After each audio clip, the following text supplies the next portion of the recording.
अरब मुसलमान अभी भी अबाबिलों का इंतजार कर रहे हैं कि वो आएंगी और उनको मारेंगी। और कसम खुदा की अगर अबाबिलें आ भी गई तो वो उनको नहीं, पत्थर हमें मारेंगी कि तुम लोगों का ये हाल है। जनाब आली, बात की कश्मीर और फलस्तीन की, और मैं हरगिज ये नहीं कहूंगा कि मैं टोटली जो है नॉन पॉलिटिकल रहूं। मैं क्लियर बता रहा हूं कि जो फैक्ट्स होंगे मैं उन पे बात करूंगा, फिर वो चाहे आपको पॉलिटिकल लगे चाहे आपको नॉन पॉलिटिकल लगे। दिलो जान से हम चाहते हैं और समझते हैं, बखुदा मैं कलमा पढ़ के कह सकता हूं कि मुझे हमेशा यह ख्याल आता है कि हम गुनाहगार तो वैसे ही रोजे क़यामत मारे जाएंगे, अल्लाह माफ करने वाला है, लेकिन इस गुनाह से, इससे कैसे माफी मांगेंगे जो हम रोज टीवी पे देख रहे हैं? इसका क्या जवाब हमारे पास होगा? क्या माफी मिलेगी? ये हर रोज हर वक्त ख्याल आता है। लेकिन एक बेबसी है, एक बेहिस्सी है। आज आपको साहिबजादा साहब इस ऐवान की तारीख भी आपको मैं बता दूं। 3 बार एक ऐसी चीज हुई है कि जिसकी मिसाल कभी मिलती नहीं।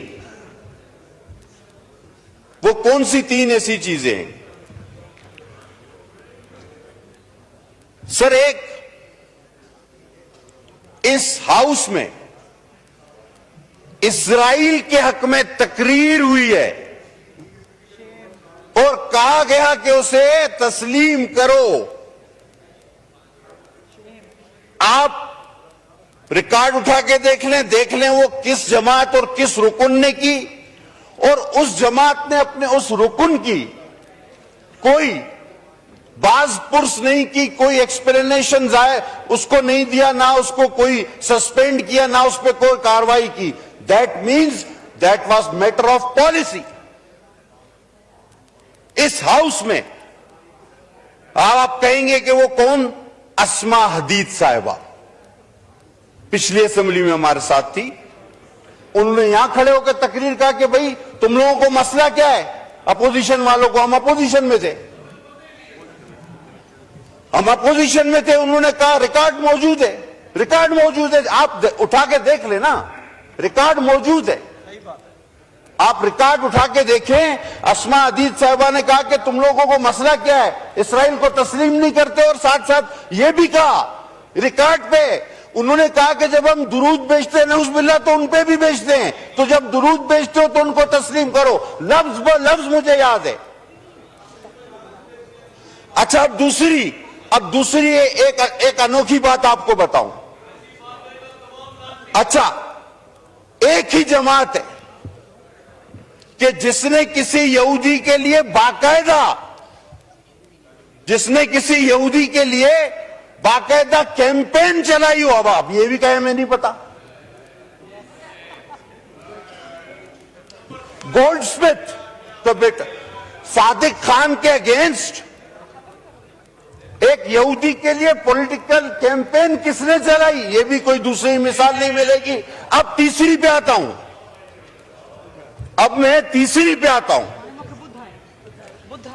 भुट्टो साहब जब गिरफ्तार हुए तो पूरी इस्लामी दुनिया के सरबराह उन्हें मांग रहे थे और कह रहे थे इसको फांसी मत देना, यासिर अरफात समेत। और एक अनोखी बात है कि आज इस्राइल और अमेरिका, और खासकर इस्राइल के लेजिस्लेटर पाकिस्तान में किसी की रिहाई का मुतालबा करते हैं। यह भी हमें पहले कभी होते हुए नहीं देखा। अब आप बताएं कि ये तीनों अनोखे वाकयात, क्या आपने, अब भुट्टो साहब को तो सारी इस्लामी दुनिया मांग रही थी, उनको फांसी हो गई। अब किसी और को सिर्फ इस्राइल मांग रहा है, तो मेरे ख्याल में वो जिस तरह के हालात है तो छोड़ा के भी ले जाएगा। और सर, थोड़ी देर पहले हमारे उस तरफ चीफ विप साहब थे, उन्होंने स्पीकर साहब से भी कहा, अब बात तो सिर्फ इसराइल पे करनी चाहिए थी, तो फिर वो निकल गए कि जी नहीं हमने करारदाद जमा कराई थी। सर ये इतनी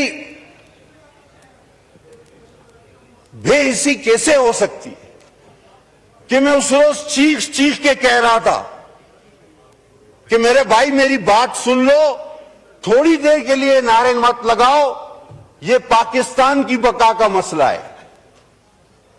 नहीं सुनी गई बात। और हमारे अराकीन ने वहां जाके थोड़ियां पकड़ी कि यार थोड़ी देर तो बैठ जाओ, नारे हमेशा लगा लेते हो। क्या नहीं, क्या करो, यह करो, वो करो। तो भाई वो भी तो यही कैनाल का मसला था। अब आप कहते हो नहीं पहले हमने तो उसी दिन जमा कराई। 40 लोगों ने हुकूमत और अपोजिशन से उस पर बहस की, आपने नारे लगाए, बायकाट किया। अब कहते हो नहीं पहले हम। आपका तो पीछे से पहला नंबर है, आगे से नहीं। अब जनाब आ जाएं, आगे चले।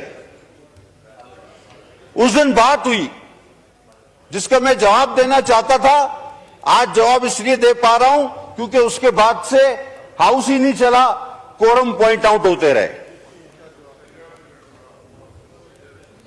सर एक चीज और भी है, हमारे दोस्त तारीख में थोड़ा सा पीछे भी देख लेना तो एक कैनाल जलालपुर की 2018 की गवर्नमेंट ने भी अप्रूव की थी और उसका संगे बुनियाद वजीर आजम रखने जा रहे थे, वो भी इंडस का पानी था। हम उसकी भी मुखालफत करते थे, हम आज भी हर कनाल की मुखालफत करेंगे। और मुझे बड़ा अफसोस हुआ कि सर ये जो वजीर आजम के बाद सबसे अहम कुर्सी होती है, इस कुर्सी के कुछ सर अपने भी फराइज होते हैं, कुछ उसकी इज्जत रखनी होती है। बेदरेक वहां पर बैठ के झूठ नहीं बोलना चाहिए। इन्होंने एक कागज लहराया कि जी ये देखिए फलां ने इस मंसूबे की मंजूरी दी है। अभी इनको इतना अकल नहीं, इतनी समझ नहीं, इतना इल्म नहीं कि वो मंजूरी का फोरम ही नहीं, और उनके जो ख्यालात थे, जो उनका तासुरात थे, जो उनका फैसला था, वो उन्होंने आपके सामने मुश्तरका इजलास में सबके सामने बयान कर दिया कि जो कि बिल्कुल ये था कि नो नो नेवर। लेकिन चूंकि सियासी पॉइंट स्कोरिंग करनी है, और उस दिन कहा गया कि जनाब एक गैर आईनी तरीके से 9 तारीख को एक हुकूमत को खत्म किया गया। मुझे आप ये आइन कॉन्स्टिट्यूशन आपके पास पढ़ाए, मुझे आप नो कॉन्फिडेंस पढ़ के सुना दें, अभी सबको पता चल जाएगा कि that was the only constitutional no confidence, only. तो फलस्तीन पे तो मैंने बात की, तो आपने उसके हक में तकरीरें की हैं, इसीलिए तो उठ के चले गए थे आप। अभी आ रहा हूं फलस्तीन पे, अभी दोबारा आता हूं फलस्तीन पे, थोड़ा हौसला रखो जनाब। इन्होंने ये कहा, नो क्रॉस टॉक, अब चेयर को एड्रेस करें प्लीज। सर अब उनका दवाई का टाइम हो गया तो मैं क्या करूं। सर बात यह है कि जिस दिन सलामती काउंसिल की मीटिंग हो रही थी तो राय फरार इख्तियार की गई। अब उसकी असल वजह क्या थी मैं उसमें भी आता हूं। लोगों ने कहा जी इसको नहीं बुलाया, उसको नहीं बुलाया, इसको नहीं बुलाया, ये बात नहीं थी। बात असल में यह थी कि जिस तरह की तकारीर वहां से होती हैं, तो वो तो यहां खुद आके बैठे हुए थे, तो उसके सामने कौन बात करेगा। उसके सामने हिम्मत ही नहीं थी बात करने की। वो जो यहां बैठे थे 3 लोग, उनके सामने हिम्मत नहीं थी। रात तक आपस में ये होता रहा कि तुम बोलो, बाद में कहा जाते ही नहीं, बाइकाट का बहाना बना लेते हैं। इसके सामने बात कौन करेगा, इनके सामने तो हिम्मत ही नहीं। अब पीठ पीछे बात जितनी चाहे करा लो।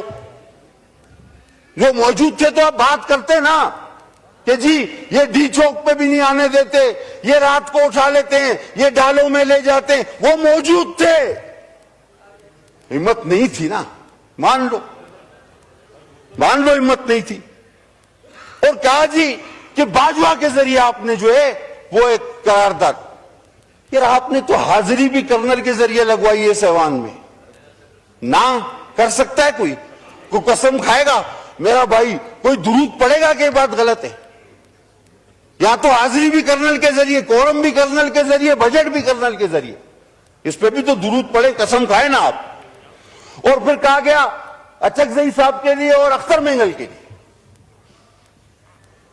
कि जी देखिए इनके साथ बड़ा जुल्म। तो क्या पीडीएम का हिस्सा नहीं थे अचकजई साहब और मेंगल साहब?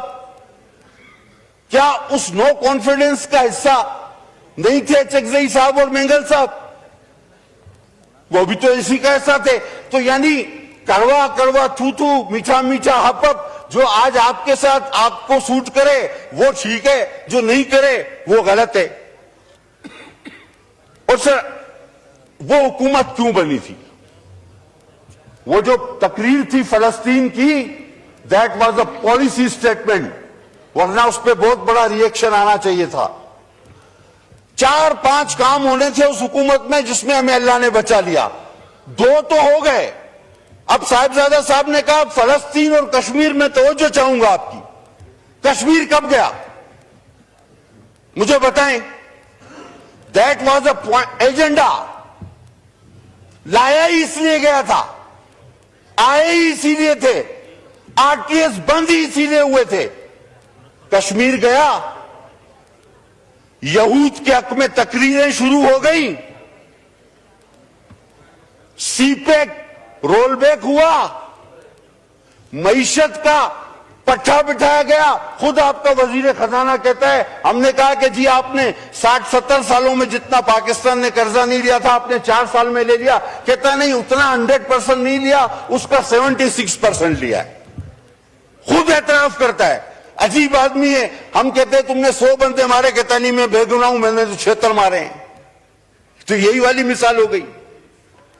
आप हुकूमतें जर्नलों के जरिए चलाते रहे। फैज साहब आज किधर है बेचारा? पता नहीं वो आपकी वजह से बंद है या तुम लोग उसकी वजह से बंद हो, वो खुद परेशान है। और जो मुक्का आप ही के एक दोस्त ने कहा था, लड़ाई के बाद याद है ना साहब, तो अपने ही मुंह पे मार लेना चाहिए। ये सलामती काउंसिल में आके बात करनी चाहिए थी आपको, सारी बात। और जब इसराइल के हक में तकरीरें हुई, इंडिया हमसे चला गया, और ये कब हुआ याद करो। आज आप बात कर रहे हो सीपेक रोलबैक हुआ। अब खुदा ने हमें बचाना था कि हम बैंक करप्ट होते आपके इन कर्जों की वजह से, और अल्लाह ना करता कि हमारा एटमी ताकत भी हमसे सरेंडर हो जाती। ये आपका एजेंडा था जिसके बीच में हम हायल हुए। हमने अपना पॉलिटिकल गेन जो था वो वेस्ट किया। हकीकत है, हम सियासी तौर पे आपके 4 साल का वो सारा घन कचरा अपने सर पे उठा के घूमे, हम उसमें हमारा ग्राफ गिरा, ये हकीकत है। लेकिन हम ना करते तो आप इंडिया दे चुके थे, इसराइल के हक में तकरीरें आप कर चुके थे, सीपेक आप रोड बैक कर चुके थे, बाकी रह गया था एटम बम और एक आध एजेंडा आपका और तो टाइम फिश।